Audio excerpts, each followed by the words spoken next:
Boa noite a todos. Sejam todos bem-vindos à nossa Casa de Amor, União Espírita de Maria Eulália. Na noite de hoje, teremos o nosso irmão querido, Neio Lúcio, com a palestra com o tema Esperança. Seja bem-vindo, Neio. Obrigado, boa noite a todos.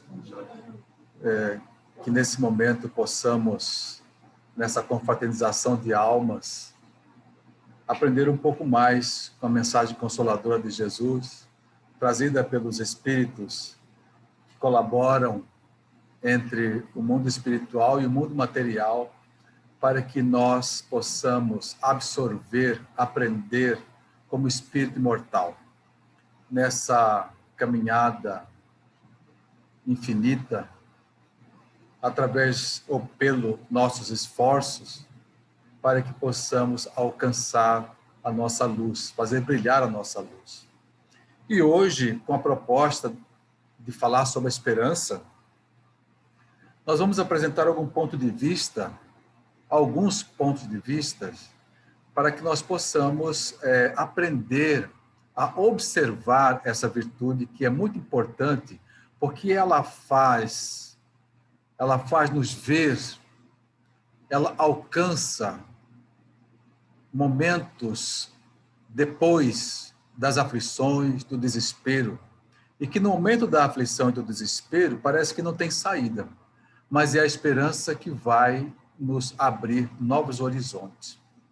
Então, do Evangelho segundo o Espiritismo, do capítulo 5, lá do Bem-aventurados aflitos, suicídio e a loucura, e o suicídio, infelizmente, nesse momento que atinge a criança, o adolescente e o jovem, em números alarmantes pela Organização Mundial de Saúde, infelizmente, esses seres que têm uma família, que têm pais, que têm educadores, têm os homens de ciência, no entanto, não conseguem vislumbrar, diante da dor, diante da aflição, um futuro melhor, e acabam destruindo a própria vida. Então, e ainda nesse mês que antecede o mês de setembro, que é o mês que se fala, né, que se previne o suicídio. Então, nesse capítulo, no item 16, vai dizer o seguinte: a incredulidade, a simples dúvida sobre o futuro, as ideias materialistas, numa palavra, são os maiores incitantes ao suicídio. Ocasionam a covardia moral. Quando homens de ciências, apoiados na autoridade do seu saber, se esforçam por provar aos que os ouvem ou leem que estes nada têm a esperar depois da morte, não estão de fato levando-os a deduzir que, se são desgraçados, coisa melhor não lhes resta senão se matarem. O que eles poderiam dizer para desviá-los dessa consequência? Que compensação lhes podem oferecer? Que esperança lhes podem dar? Nenhuma, a não ser o nada. Daí se deve concluir que, se o nada é o único remédio heróico, a única perspectiva, mais vale buscá-lo imediatamente e não mais tarde para sofrer por menos tempo. E aqui, nessa parte, temos alguns materiais para que possamos fazer a reflexão. E estamos vendo aqui que a mensagem trata dos homens de ciências, apoiados na autoridade do seu saber. É interessante isso, né? Porque muitos homens e mulheres com conhecimento, já decifrando alguns enigmas do planeta, da existência, não conseguem aceitar, pelo próprio orgulho, pela prepotência, de compreender o mecanismo da vida além do que vê, além da matéria. E se intitulam autoridades e pregam uma doutrina materialista, levando as pessoas ao desespero. Porque, ora, se estamos vivendo como espírito imortal, queiramos ou não, isso é um fato, e somos educados no mundo materialista, então, de um lado, nós temos os limites e, de outro, nós temos o infinito.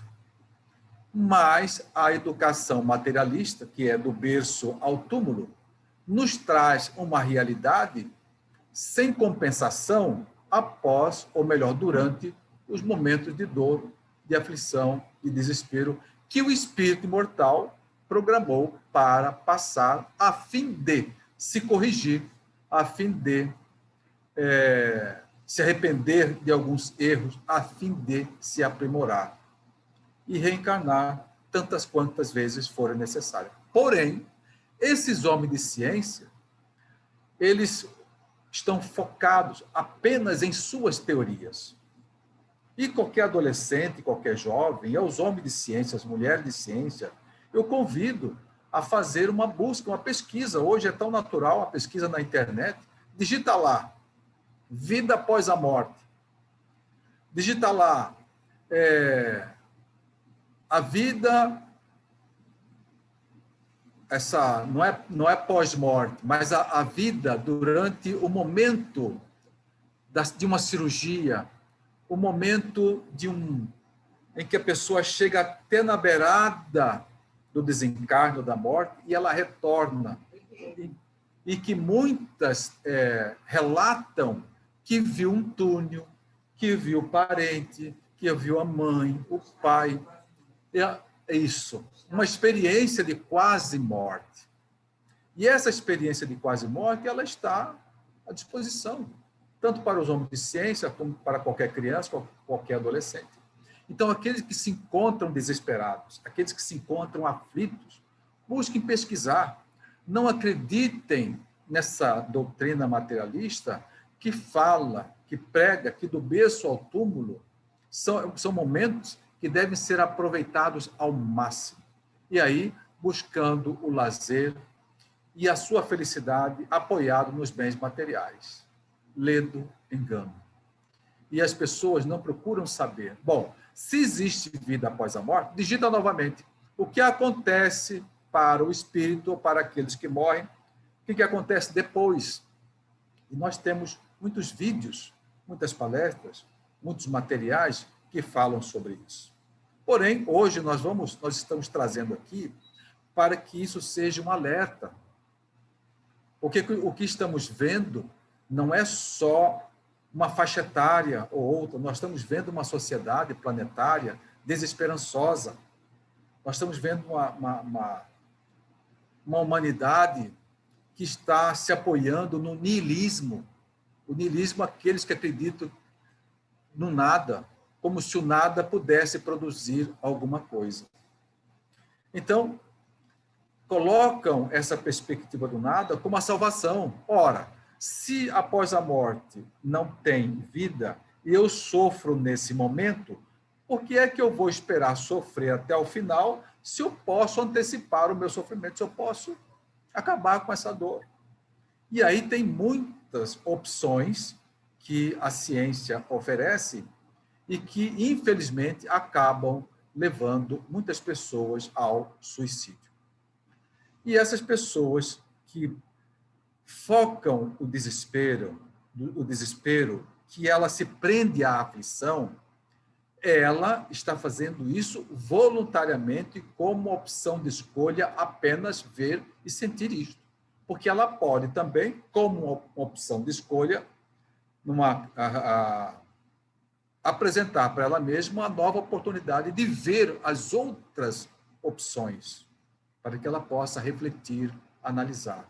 E aí nós vamos encontrar uma outra barreira, a do egoísmo, a do orgulho, a da vaidade.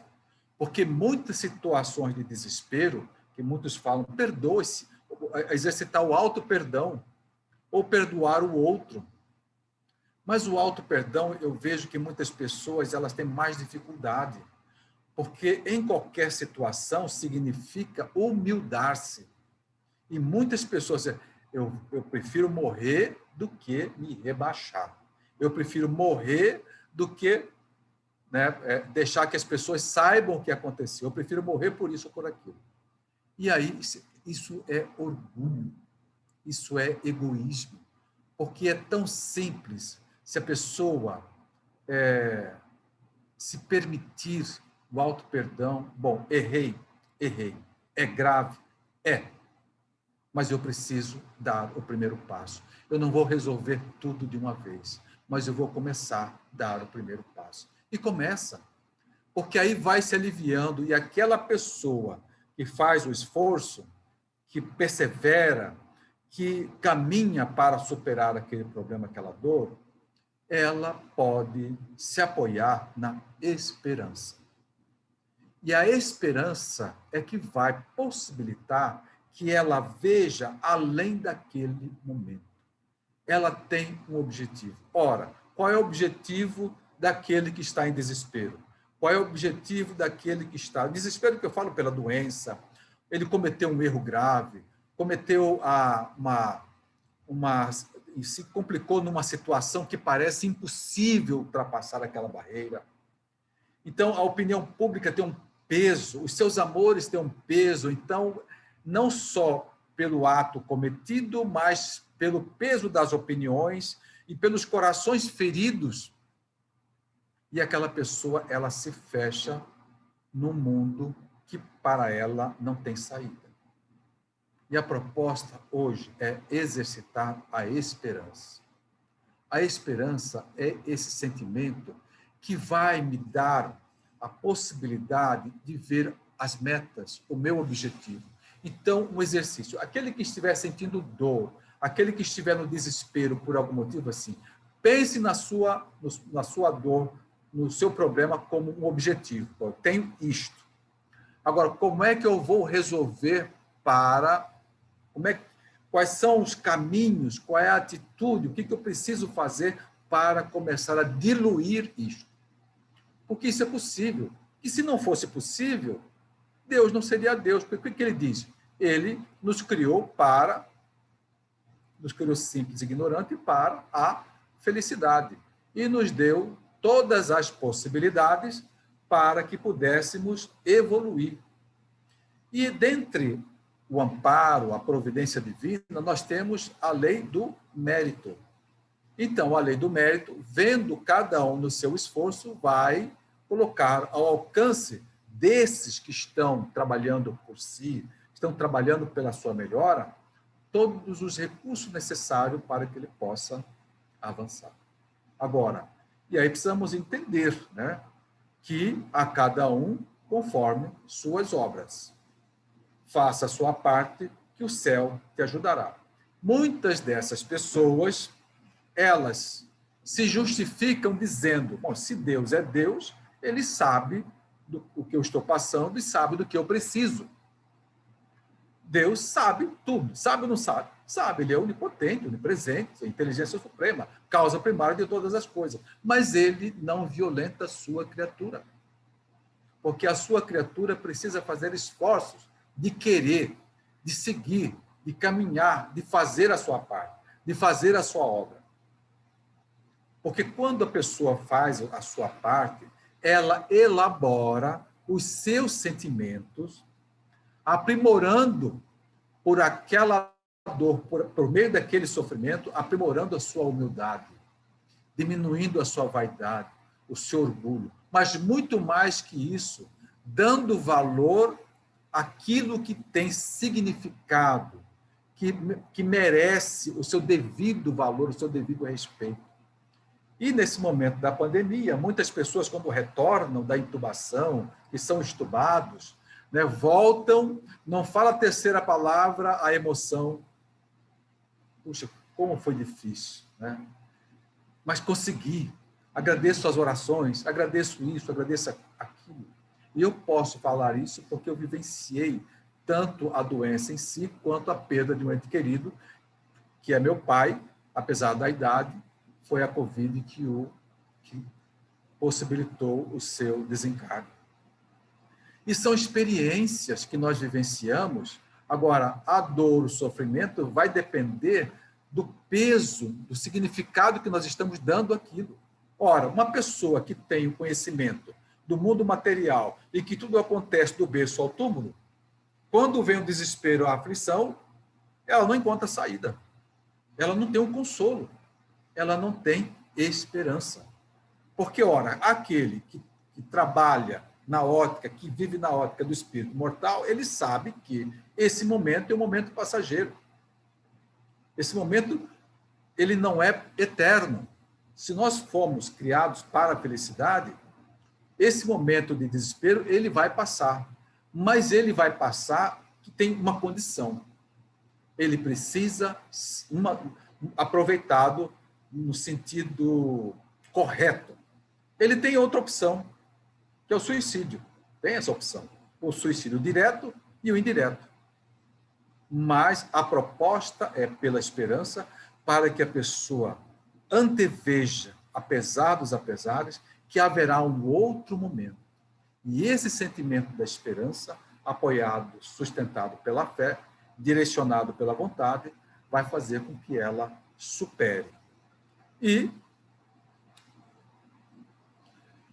aí as pessoas procurando as opções que existem, vamos encontrar nessa mesma mensagem quando diz: a propagação das doutrinas materialistas é, pois, o veneno que inocula a ideia do suicídio na maioria dos que se suicidam e os que se constituem apóstolos de semelhante doutrina assumem tremenda responsabilidade. Com o Espiritismo, torna impossível a dúvida. Muda o aspecto da vida.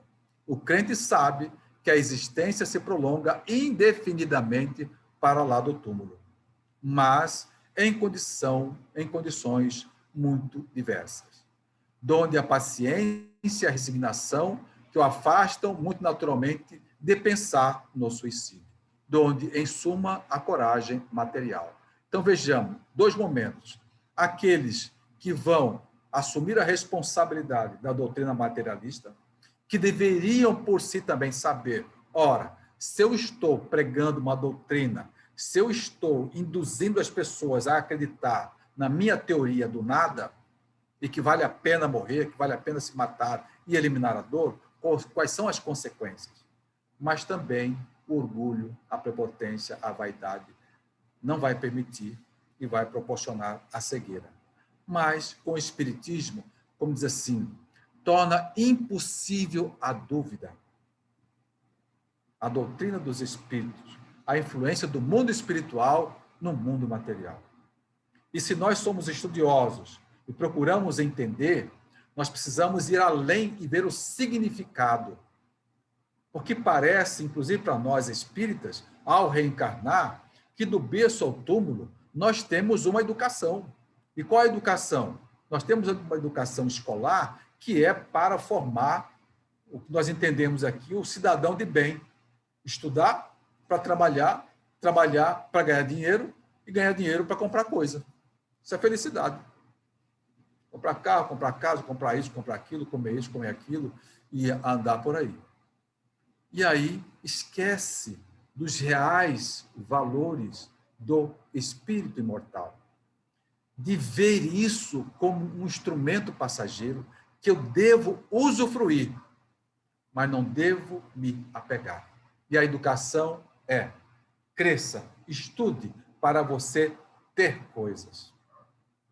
Como se nós pudéssemos ser dono do patrimônio do planeta. Como se nós pudéssemos realmente tomar posse disso que nunca foi nosso e nunca será. E estaremos sempre na condição de usufrutuário dos bens planetários, que passaram na mão dos faraós, que passaram na mão dos césares, que passaram na mão dos grandes conquistadores, que passam na mão de muitos latifundiários, mas continuam como parte, como bens pertencentes ao planeta, apenas transferindo de mãos que são os herdeiros e sucessores. E vamos ser felizes na medida em que saibamos utilizar esse patrimônio em nosso favor e em favor do outro. E essa educação tem um outro porém. ela gera dor e sofrimento, porque é a educação do reter, do acumular, do ter. E quando eu acumulo, eu gero a escassez ao derredor. Eu vou acumular coisas que eu não consigo consumir nessa encarnação. E que, enquanto eu acumulo, eu tiro de quem precisa. E essa doutrina, né, aqueles que pregam, vão assumir tremenda responsabilidade, porque, ao desencarnar, vão se deparar com a vida que continua e vão ter que responder pelo crime que cometeram. Porém, aqueles que ainda têm tempo são convidados, se quiserem, fazer essa pesquisa, fazer a busca, procurar entender a própria vida, o significado de si mesmo. E muitos vão dizer assim, mas como vou fazer isso? Aonde vou fazer isso? Como vou buscar? E aí vamos trazer aqui do Evangelho segundo o Espiritismo, do capítulo 6, o Cristo Consolador, quando diz assim, no item 2, todos os sofrimentos, misérias, decepções, dores físicas, perda de seres amados, encontram consolação na fé no futuro, na confiança na justiça de Deus que o Cristo veio ensinar aos homens, sobre aquele que, ao contrário, nada espera após esta vida, ou que simplesmente duvida. As aflições caem com todo o seu peso e nenhuma esperança lhe mitiga, lhe diminui o amargor.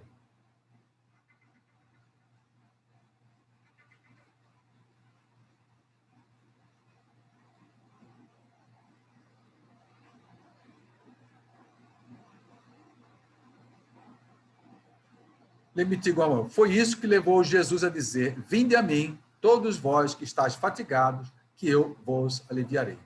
Está aqui o Cristo Consolador. Tem miséria? Tem decepção? Tem dores físicas? Então, vamos atender o chamado de Jesus. Mas aí houve outro equívoco. Quando as pessoas escutaram, ouviram na Bíblia, no livro sagrado, no Evangelho segundo o Espiritismo, a fala de Jesus, vinde a mim todos vós que se encontrais aflitos, sobrecarregados, que eu vos aliviarei, passaram a frequentar templos. Então, vão para a igreja, vão para o centro. Não vou faltar na segunda, não vou faltar na terça, não vou faltar no domingo, vou fazer isso. Eu vou atender Jesus, vou fazer para Jesus. Quando Jesus disse, vinde a mim, ele tem também uma proposta. Ele fala que o meu jugo é suave e meu fardo é leve. E coloca o jugo como fardo a observância da lei. Ora, se eu conheço, se eu procuro conhecer os ensinamentos de Jesus, que estão fundamentados na lei de Deus, e eu conheço a lei de Deus, é lógico que eu vou interpretar a minha vida, vou suavizar a minha existência, porque agora encontro respostas. O Consolador, aquilo que me consola, aquilo que me traz esperança. Mas aí, as pessoas se reuniram e para trabalhar para Jesus, para fazer para Jesus, agradar Jesus, comprar Jesus, dar dinheiro para Jesus, enfeitar a casa para Jesus. Será que Jesus precisa da nossa casa, do nosso tempo, ele, dono do planeta? Podemos chamar de dono, mas o responsável pelo planeta. Toda essa beleza que aí está, que as pessoas entendem Jesus dentro de um templo. Mas Jesus é o governador do planeta, é o organizador dessa esfera que viaja no universo infinito, fazendo o seu movimento de rotação e translação, com tudo aquilo que emerge do seu solo, com as riquezas depositadas, nesse laboratório que está funcionando há 4 bilhões e 500 milhões de anos, que é a mesma água que está até hoje, é a mesma terra, os seres vivos que se renovam, a reencarnação, a esperança após a dificuldade. A vida continua. E é preciso entender isso. E as pessoas, bom, se eu preciso, se Jesus falou para mim, até ele, para ele me consolar diante da minha aflição, e ele coloca como conhecimento da lei de Deus para suavizar, né? Ele coloca o conhecimento, essa observância da lei, como o seu jugo e seu fardo. Mas as pessoas também vão buscar aonde está a lei de Deus, e vai no Evangelho, e vai na Bíblia, e vai no livro sagrado. E criamos, cada lugar fala de um Jesus diferente. E as pessoas são enganadas. E elas acham que estão respeitando Jesus. Muitas acham que estão seguindo Jesus, que o que fazem, fazem para Jesus. E aí, lembrando que só lobos caem em armadilhas para lobos. E aí nós precisamos ver aonde é que está a lei de Deus. Se eu preciso buscar aprender. Que também os Espíritos nos dizem, na consciência. Se somos filhos de Deus, em potencial, somos seres, embriões divinos, com todo esse potencial para desabrochar. Mas muitas pessoas não sabem disso. E aí eu vou trazer a corresponsabilidade dos pais. Muitos pais, tios, avós, familiares, levam a criança para a festinha, onde tem bebida, onde tem abusos. Levam o adolescente para as noitadas, para as reuniões do narguilés, para as tabacarias, para as festinhas, para... E aí, quando fala assim, mas vamos levar para a evangelização. Ah, não. Ele vai ser espírita, se ele quiser. Depois que ele fizer a maioridade, 18 anos, ele escolhe o que ele vai ser. Ele já provou a bebida, já provou a maconha, a cocaína, já entrou em desespero, o desespero levou ao consumo de mais droga. E Jesus que disse, vinde a mim todos vós que se encontrais aflitos e sobrecarregados, que eu vos aliviarei. As pessoas até hoje não entenderam isso.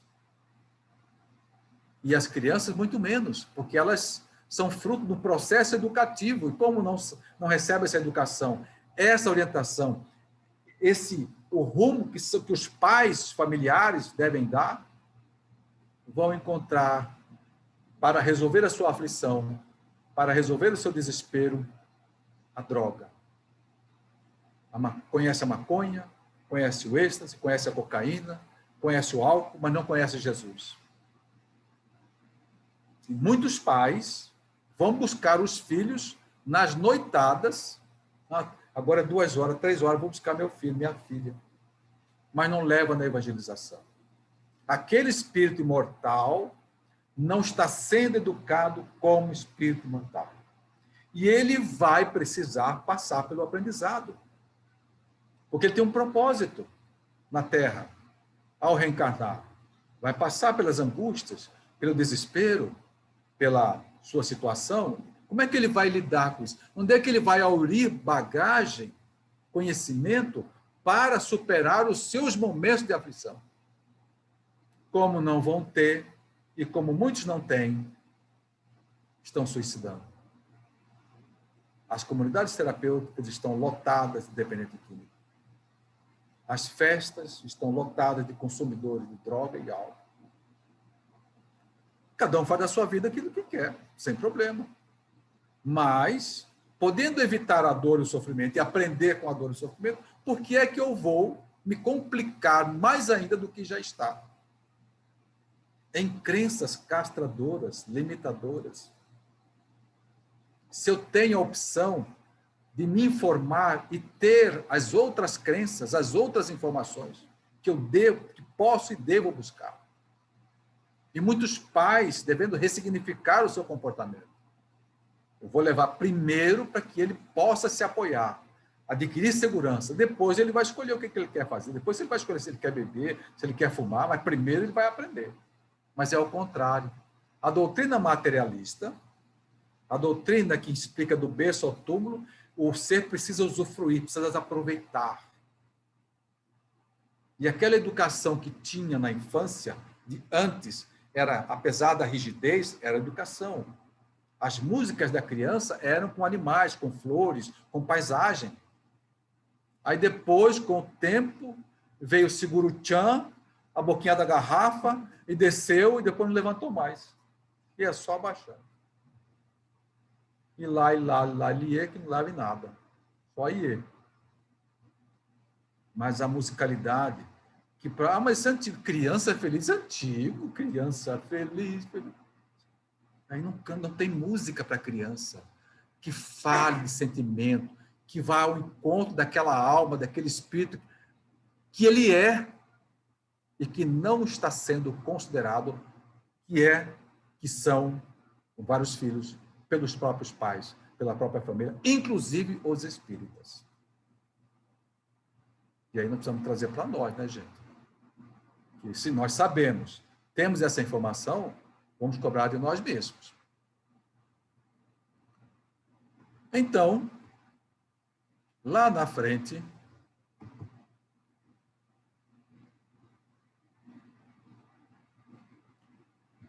nós vamos ver que quando o Evangelho, a doutrina dos Espíritos, nos diz o seguinte, que nós precisamos saber de onde viemos, o que estamos fazendo aqui e para onde vamos. Que parece simples, muitos espíritas falam assim, mas é vida, olha, nós precisamos saber de onde nós viemos, o que nós estamos fazendo e para onde nós vamos. Gente, da onde nós viemos? Não é só viemos do mundo espiritual, da onde nós viemos das nossas reencarnações, quem somos, o que ainda somos capazes de fazer. Na fúria, na raiva, no desequilíbrio, no impulso destruidor, que ainda somos capazes. Da onde viemos? Do plano espiritual? Sim. Mas qual é o nosso histórico? E se viemos de lá com histórico, o que é que nós estamos fazendo aqui? Apoiados em quê? Para quê? Se nós viemos no mundo de expiação e prova, o que significa isto? Que não vai caber para a gente explicar isso agora, mas apenas um convite para a reflexão. E se vamos para algum lugar, porque ele fala, nós viemos, né, do mundo espiritual, viemos de lá, estamos aqui, mas diz assim, e vai voltar, não sabe para onde. Sabe por que não sabe para onde? Porque diante das diversas dimensões espirituais, cada um no seu labor, na sua aflição, o que é que vai fazer do seu aprendizado do desespero e da dor, ou da felicidade, é que vai afinizar com o ambiente o qual ele vai se encontrar no futuro. Mas esse ambiente que está no futuro, ele depende do agora. Então, são questões que precisamos aprofundar, sentir, para interpretar a vida de maneira diferente. Senão nós vamos falar, nós vamos ver, estamos de posse do Consolador e não nos consolamos. Muitos pais estão com filhos com depressão, espíritas com filhos de depressão dentro de casa. Isso está errado? Não está errado. Porque, diante das adversidades, esses espíritos que não foram preparados, não têm uma bagagem, eles são frágeis, vão entrar em depressão, eles vão entrar em pânico, vão caminhar para a síndrome do pânico. Mas os pais espíritas terão recursos, alimentar a esperança de que aquele momento ele vai ser resolvido, com ajuda, com sacrifício, com orações, com água magnetizada, com passe, com psicólogo, com psiquiatra, com medicamento, usando todos os recursos ao alcance para que venha um momento favorável. Junto com isso, atividade, conhecimento, esclarecimento, educação na ótica do espírito imortal. Porque é isso que vai nos possibilitar enxergar, né, ver essa de forma diferente, para trazer esse consolo na compreensão de aceitar o convite de Jesus. Vinde a mim, todos vós que estáis sobrecarregados, que eu vos aliviarei. Mas eu quero, para a gente deixar gravado, eu quero contar uma parábola aqui, que é a parábola Aprendendo com o Pé de Pera. Um homem tinha 4 filhos e ele queria educar seus filhos, porque aquele que se suicida, aquele que busca dependência química, aquele que está em desespero, em aflição e comete seus desatinos, seus equívocos, é uma pessoa sem esperança, porque ele só consegue ver aquilo, ele não consegue ver além, ele não consegue ver saída, ele está focado tão somente naquilo. Isso é fruto de um julgamento precipitado. Está fazendo um julgamento. Bom, eu julguei que não tem mais condições, não vou conseguir. E aí, a partir daquele momento, toma a atitude que não deveria tomar. Mas, aqui temos uma parábola que diz o seguinte: um homem tinha 4 filhos. Ele queria que seus filhos aprendessem a não ter pressa quando fizesse seus julgamentos. Por isso, convidou cada um deles para fazer uma viagem e observar um pé de pera plantado num lugar distante. O primeiro filho chegou lá no inverno, o segundo na primavera, o terceiro no verão e o quarto, caçula, no outono. Quando eles retornaram, o pai os reuniu e pediu que contassem o que tinham visto. O primeiro que chegou lá, no inverno, disse: a árvore era feia, e acrescentou: além de feia, ela é seca e retorcida. O segundo, que chegou lá na primavera, disse que aquilo não era verdade. Contou que encontrou uma árvore cheia de botões, carregada de promessas. O terceiro, que chegou no verão, disse que ela estava coberta de flores, que tinha um cheiro tão doce e era tão bonita que ele arriscaria dizer que era uma coisa mais graciosa que ele jamais tinha visto. O último filho chegou no outono, disse que a árvore estava carregada e arqueada, cheia de frutas, de vida, de promessa. O pai, então, explicou a seus filhos que todos eles estavam certos, porque eles haviam visto apenas uma estação da vida, da árvore. Ele disse que não se pode julgar uma árvore ou uma pessoa por apenas uma estação, uma crise, um momento difícil, que é uma estação. A essência do que se é, como o prazer, a alegria, o amor que vem da vida, só pode ser constatado no final de tudo, exatamente como no momento em que todas as estações do ano se completam. Se alguém desistir, aqueles que estão me ouvindo, se alguém desistir no inverno, perderá as promessas da primavera, a beleza do verão, a expectativa do outono. Não permita que a dor de uma estação destrua a alegria de todas as outras. Não julgue a vida apenas por uma estação difícil. Persevere através dos caminhos difíceis e melhores tempos certamente virão pelo seu esforço, pela sua determinação, pela sua coragem e principalmente pela sua esperança. A esperança é que vai fazer com que você veja o seu objetivo e as metas que você terá que utilizar para alcançar esse objetivo, que significa também renúncia, humildar-se, pedir perdão, perdoar-se e assim sucessivamente, tantas e quantas vezes forem necessárias. É isso que nós temos para hoje. Agradeço a oportunidade. Vamos orar? Oraremos.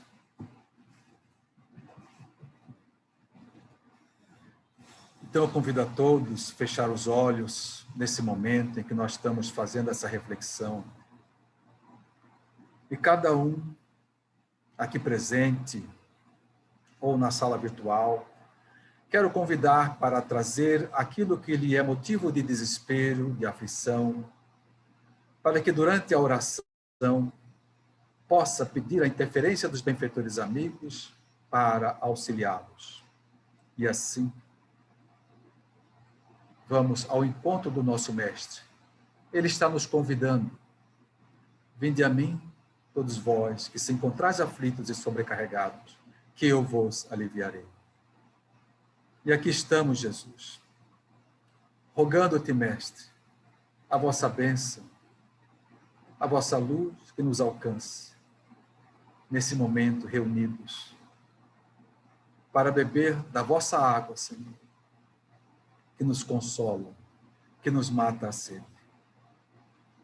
Diante das adversidades da vida, Senhor, nos encontramos com as intempéries, com as tormentas, com os vendavais, que nos proporcionam as dores, as doenças, o desespero e a aflição. Porém, Jesus, nesse momento, estamos aprendendo a utilizar a nossa esperança, o sentimento que vai nos ajudar a chegar em outros momentos favoráveis que a vida nos oferece. Assim, Senhor, por cada um que aqui nos encontramos, estendendo a nossa rogativa aos nossos lares, aos nossos familiares, Senhor, a todos aqueles que se encontram em desespero e em dor, pela pandemia, contaminados pelo vírus, desesperados pela economia, desesperados pela fome, desesperados pela falta de conhecimento e que se encontram na ignorância. Assim, Senhor, a vossa luz, o vosso amor, nos fortaleça a todos nessa jornada em que, da nossa parte, precisamos nos manifestar e seguir em frente. Pela oportunidade desse encontro, Senhor, a nossa profunda gratidão. Que assim seja.